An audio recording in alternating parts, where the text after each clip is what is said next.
Bonsoir à toutes et à tous et bienvenue dans ce journal. En ce vendredi saint, les fidèles catholiques ont emprunté le chemin de croix, un moment de foi, de recueillement, un temps fort partagé par de nombreux chrétiens, vous verrez. À reprise du dialogue entre l'État et les syndicats d'enseignants, un atelier s'est ouvert à Grand-Bassam avec la ministre d'État Anne-Désirée Oloto, au cœur des discussions, la prime tant réclamée. Et puis tous les véhicules doivent passer par la visite technique chaque année. Pourquoi ce contrôle est-il si important? Comment se déroule-t-il? Reportage dans ce journal.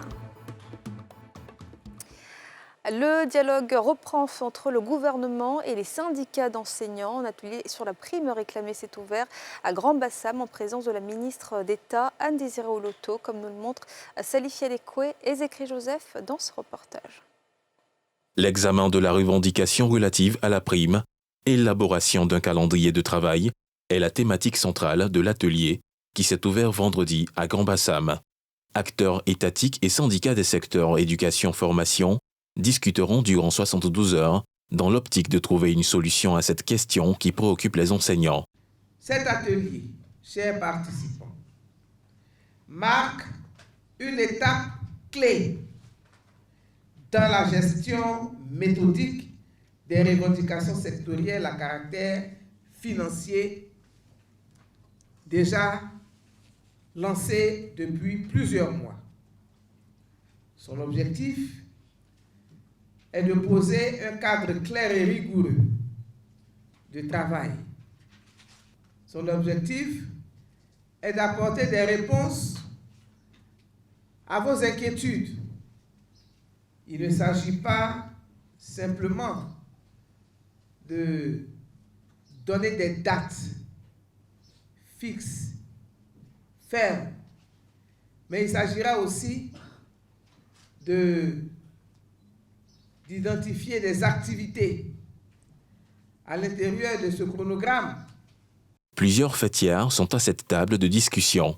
Les principaux responsables se félicitent de cette tribune. Je salue ce séminaire et c'est pourquoi nous sommes là, pour contribuer, n'est-ce pas, à faire prévaloir le dialogue comme moyen utile pour aboutir, n'est-ce pas, à faire avancer nos revendications. Et nous allons apporter notre contribution à ce qu'on sorte d'ici avec un chronogramme acceptable. Depuis la signature de la trêve sociale, les centrales syndicales et fêtières promeuvent le dialogue social et le dialogue social comme unique voie de prévention, de règlement des conflits. Et donc, cet atelier nous permettra effectivement de revisiter les différents cadres créés. Sont-ils performants, efficaces pour résoudre les différentes crises, surtout les prévenir? Des syndicats avaient lancé il y a quelques jours un mot d'ordre qui a paralysé l'école ivoirienne avec pour principale revendication la prime. Cet atelier fait suite au dialogue qui avait été engagé entre des émissaires du gouvernement le 9 avril dernier. Comment affecter son enfant en 6e ou en seconde? Le ministère de l'Éducation nationale lance une grande campagne d'information. Objectif atteindre 100% d'affectation en ligne cette année. Salif Yadekoué, Tanguy Conan. Top départ de la campagne d'information et de sensibilisation de la communauté éducative sur les affectations. Le Centre national de matériel scientifique CISA Abidjan-Cocody a abrité ce lancement. Il s'agit d'informer la communauté éducative sur l'affectation en ligne des élèves en classe de 6e et l'orientation, affectation en ligne en classe de seconde. À cette tribune, le directeur de cabinet adjoint du ministère de l'Éducation nationale et de l'alphabétisation, Anastasie Kwaku-Sepou, a au nom de la ministre Mariatou Koné souligné les objectifs. Le choix de l'orientation est l'une des décisions les plus importantes dans la vie d'un élève. Le processus est complexe. Les parents, les élèves, qui sont tous partenaires dans ce projet. Leur implication et leurs différentes actions ont permis, au cours de la session 2024, d'atteindre un taux de réalisation de 95,87% pour l'affectation en ligne en 6e et de 87,40% pour l'affectation en ligne en seconde. Appelé donc à œuvrer pour l'atteinte de 100% de réalisation. Cette campagne se déroulera en plusieurs phases, à en croire le directeur de l'orientation et de la bourse, appelant à l'engagement de tous les acteurs pour la réussite de l'opération. S'en suivront, dans une deuxième phase, des ateliers éclatés d'information et de sensibilisation organisés du 27 avril au 14 mai 2025 dans 2 localités par Adrena, couvrant l'ensemble du territoire national. Cette activité bénéficie de l'appui du projet d'amélioration de la gouvernance pour la délivrance des services de base aux citoyens.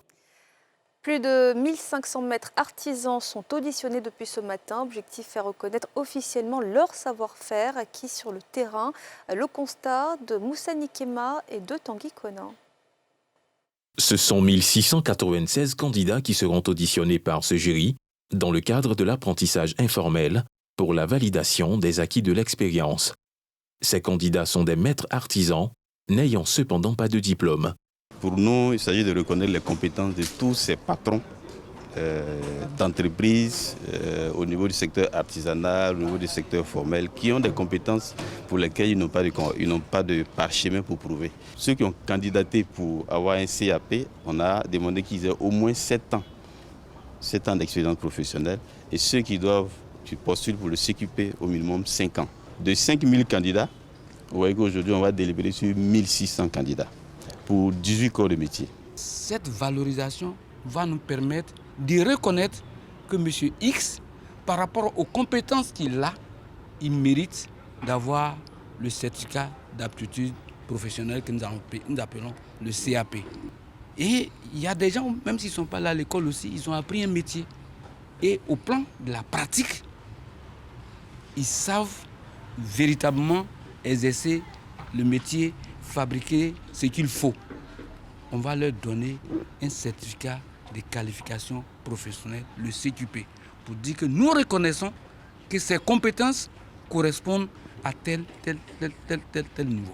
Cette audition, la première du genre, est le fruit de la collaboration entre le ministère de l'Enseignement technique, de la formation professionnelle et de l'apprentissage et le ministère du Commerce et de l'Industrie pour la mise en œuvre de la phase pilote qui permettra la certification de plus de 1500 maîtres d'apprentissage dans 18 corps de métier.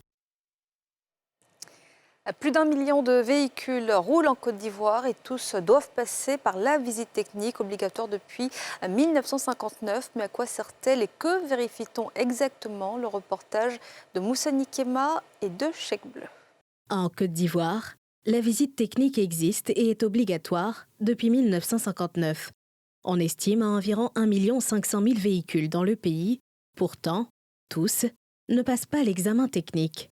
La SICTA, Société ivoirienne des contrôles techniques automobiles et industriels, possède 29 stations à travers le pays. Une visite technique, c'est un contrôle qui est effectué sur la base du code de la route, c'est-à-dire des réglementations. La réglementation donnée par l'État de Côte d'Ivoire et qui a donné certains points de contrôle qui s'élèvent à plusieurs centaines aujourd'hui en Côte d'Ivoire. Et ce sont ces points qui sont contrôlés au cours du contrôle technique. Il y a la partie réglementaire et puis il y a la partie technique. Dans l'ensemble de ces stations, la société enregistre environ 1300 véhicules par jour. Des chiffres largement insuffisants. La première étape, c'est d'abord l'identification. La seconde, le contrôle visuel. Ici, particulièrement, la troisième étape, c'est le passage sur fosse. La quatrième, nous avons le ripage. La cinquième, nous avons la suspension. Sixième, le freinage. Et en dernière position, nous avons le contrôle des feux. Lorsqu'un véhicule n'a pas validé son processus, il échoue effectivement. Nous lui délivrons un rapport d'inspection qui liste toutes les défectuosités qui ont été constatées. La carrosserie, les pneus, le frein, tout est passé au peigne fin par les inspecteurs techniques. Il y a beaucoup de véhicules qui viennent et qui échouent à la visite technique. Généralement, c'est ce que nous appelons la liaison au sol. La liaison au sol, c'est bien sûr les pneumatiques, la suspension, les triangles de suspension, les cylindres blocs, les rotules de suspension, les amortisseurs et autres. Nous avons en deuxième position le freinage. Le freinage qui a un pourcentage d'environ 17% du taux comme défaut observé. Autre station de contrôle, celle de Mayelia Automotive. L'entreprise en compte 20, dont 6 stations fixes et 14 mobiles. Lorsque le client se présente chez nous, la première des choses, c'est de savoir est-ce qu'il doit des contraventions ou pas. Il dit que ces points-là sont régis par un cahier de charges. Voilà. Et que ce cahier de charges a été transmis par le ministère du Transport. Le ministère nous dit quel est le coût de la visite technique. À l'intérieur du cahier de charges, le ministère nous dit comment il faut contrôler les véhicules. À l'intérieur du cahier de charges, le ministère plus ou moins nous donne tous les défauts à regarder sur le véhicule. Dans la visite technique aujourd'hui, il faut comprendre qu'il y a en même temps la vignette et en même temps aussi la visite technique. Dans cette station composée uniquement de femmes, le processus est le même. Chaque partie du véhicule est inspectée. Selon Villeneuve-Conan, près de la moitié des véhicules en circulation ne font pas de visite technique, majoritairement les véhicules de type commercial. Donc quand je suis venu la première fois, ils m'ont échoué, ils m'ont donné un rapport. C'est avec ce rapport-là, je suis allé chez un mécanicien, ils ont regardé le rapport, puis ils ont fait la mécanique pour moi. Maintenant, mon deuxième paiement, ils m'ont donné la visite. Bon, aujourd'hui, plus qu'il y avait pénalité dessus, avec toute pénalité, là, quand j'ai donné au moins 60 000 comme paiement, ils m'ont donné 2500 comme monnaie.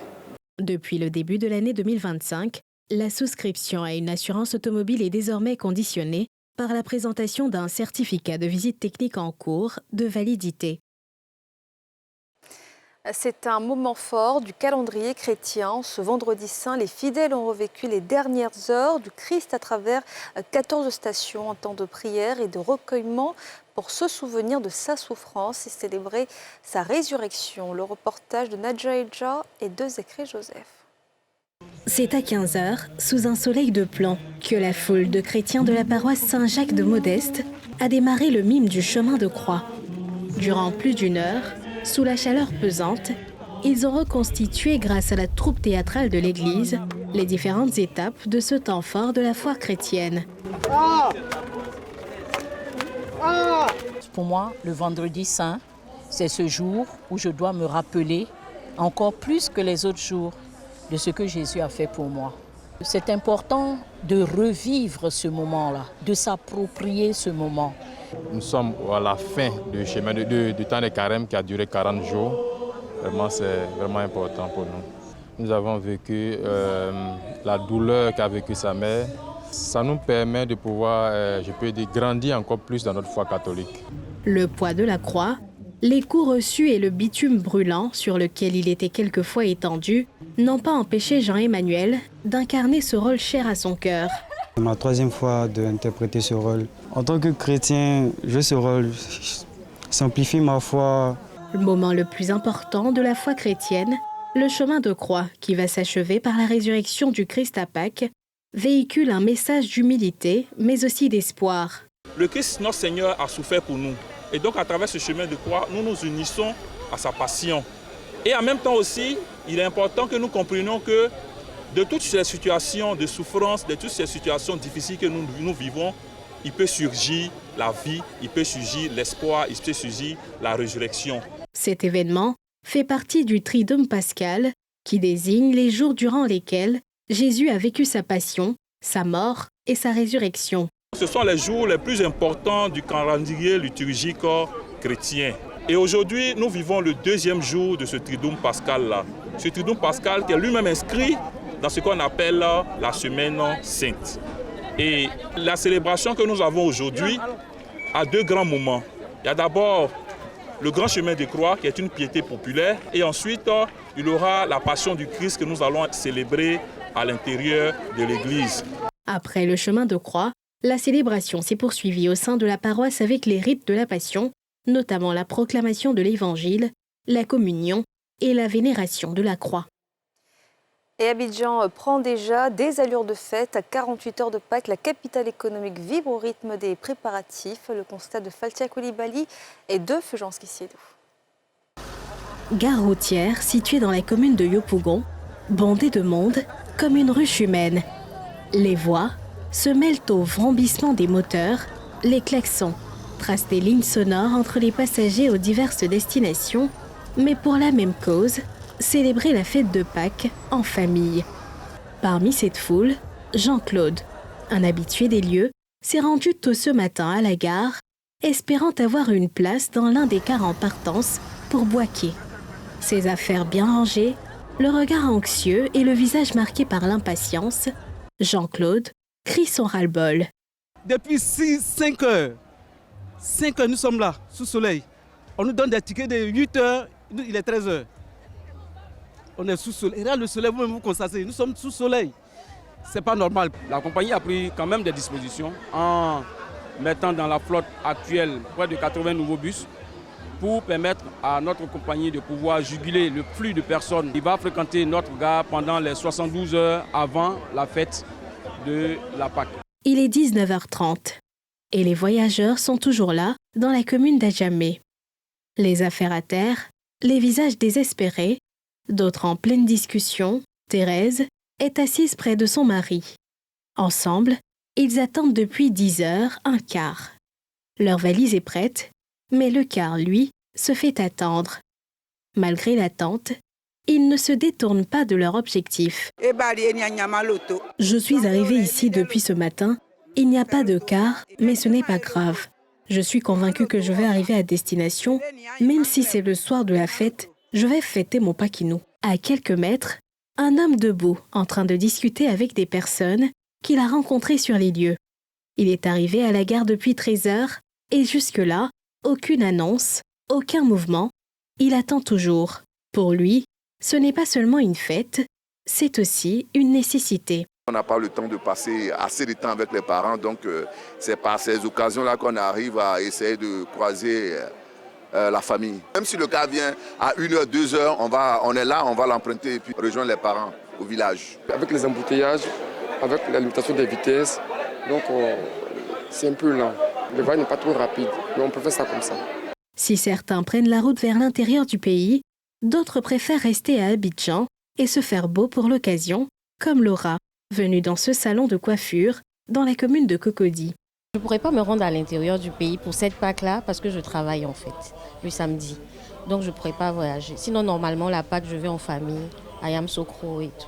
Je fais les cheveux aujourd'hui pour la fête de Pâques parce que samedi, j'irai à la veillée pascale. Pour la gestion des clientes, on a des assistantes à l'accueil qui s'occupent des clientes. Et quand les clientes viennent, on les installe par ordre d'arrivée au fait. Toujours dans l'ambiance de la Pâque, place maintenant au vestimentaire. Dans cette boutique située à Koumassi, ce sont de belles tenues colorées mises en place pour la fête pascale. Cette collection est une collection spéciale Pâques. Vous savez, Pâques comporte des trucs traditionnels, des trucs éthiques. Donc après la Pâques, il y a la fête de Tabaski. Donc si vous venez ici pour la Tabaski, vous allez plus voir des basins, des dentelles et autres. Pour la fête de Pâques, je compte aller chez ma belle famille, aller dîner. Et donc c'est la tenue pour l'occasion que je recherche. À 2 jours de la fête pascale, les chrétiens catholiques ont pris d'assaut les rues ce vendredi après-midi pour commémorer le chemin de croix.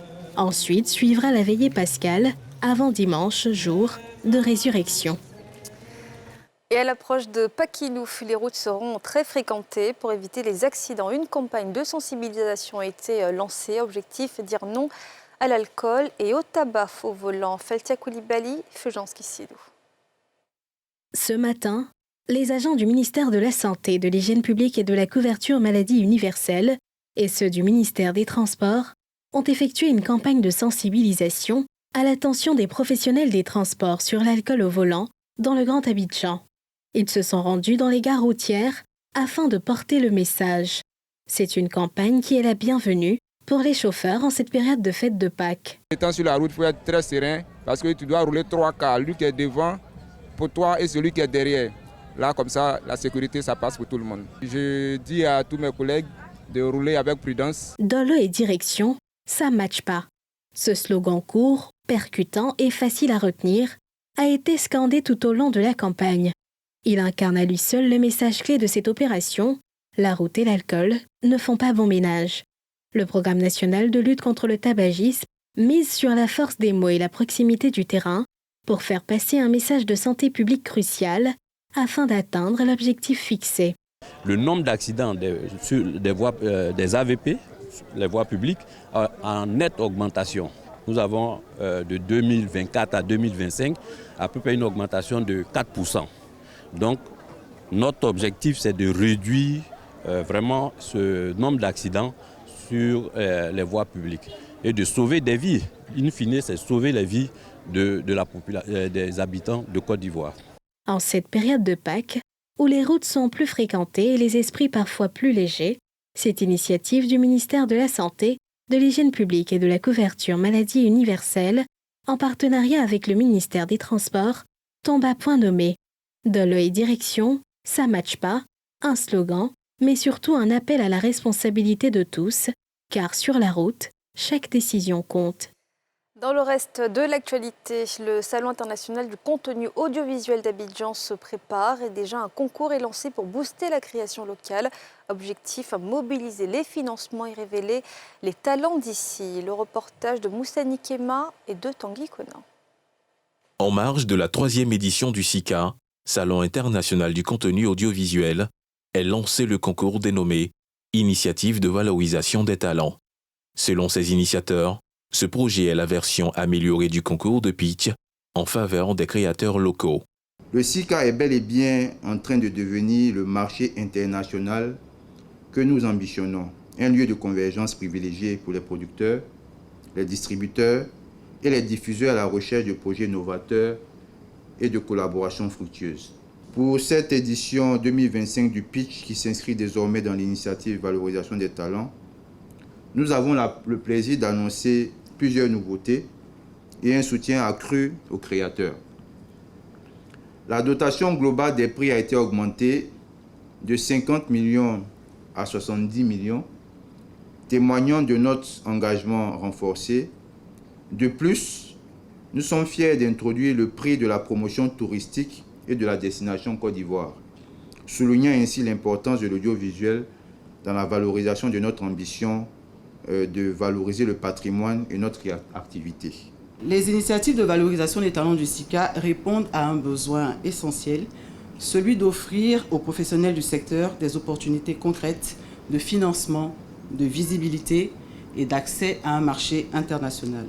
C'est dans cet état d'esprit que nous introduisons aux côtés du pitch 2 nouvelles initiatives majeures, à savoir le SICA Business Hub et les écrans d'or du SICA. Un projet soutenu par l'Agence de soutien et de développement aux médias, ainsi que les ministères en charge de la culture, du tourisme et de la promotion de la jeunesse. L'objectif est également de structurer un mécanisme de financement dédié à la production audiovisuelle en mobilisant toutes les ressources nécessaires. Les candidatures sont ouvertes du 17 avril au 8 mai via la plateforme www.sica.com. Et voilà, c'est la fin de ce journal. Merci de l'avoir suivi. Bonne fête de Pâques à toutes et à tous. Et puis on se retrouve dimanche à 18h30 dans NCI Reportage pour 2 reportages exclusifs sur l'insertion professionnelle en Côte d'Ivoire. Bonne soirée à tous.